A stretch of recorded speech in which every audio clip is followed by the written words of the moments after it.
A public advisory committee in Victoria is tuning into something that many of us try to tune out: noise pollution and how it's increasing. The committee says that vehicle traffic is the main source of environmental noise pollution, and the effects are widespread.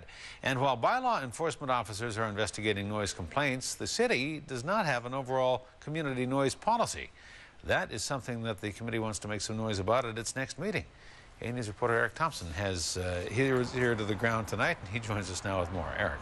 It's pretty noisy out here on the best of days. Now, this committee says that noise pollution is a quality of life issue. And here in Victoria, we can learn a lot from other cities, especially those in Europe, about controlling the volume and nature of noise.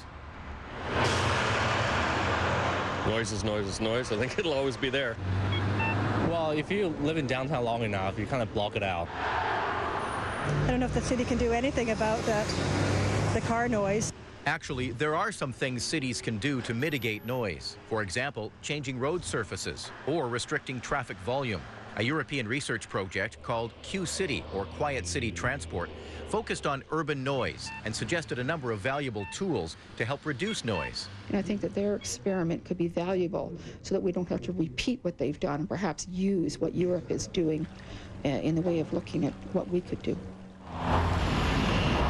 The Environment and Infrastructure Public Advisory Committee says vehicular traffic is the main source of environmental noise pollution, and controlling it has been hampered by an insufficient knowledge of exactly how it affects people.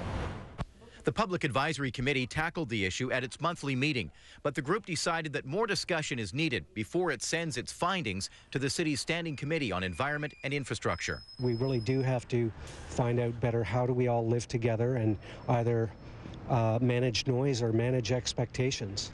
Councillor John Luton says it is helpful to have the advisory committee looking at how other jurisdictions are dealing with noise issues. Those are sometimes the kind of research projects that councillors may not have the time to do, and if we can get our advisory committees to dig in on some of those issues and bring some ideas, then those are certainly things that we can consider.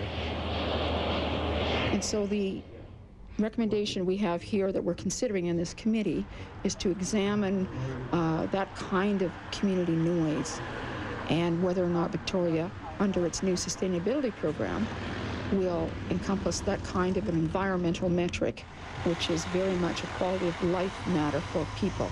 In Victoria, the city's noise bylaw is directed at defining and controlling the level of noise which can be transmitted. However, the bylaw is silent with respect to overall community noise. And Hudson, the committee will be looking at that issue further at their next meeting, which is in March, and they'll be looking at the European study as well as the state of our current bylaw enforcement around noise pollution. All right, Eric, keep it down out there, okay? Okay. All right, thank you.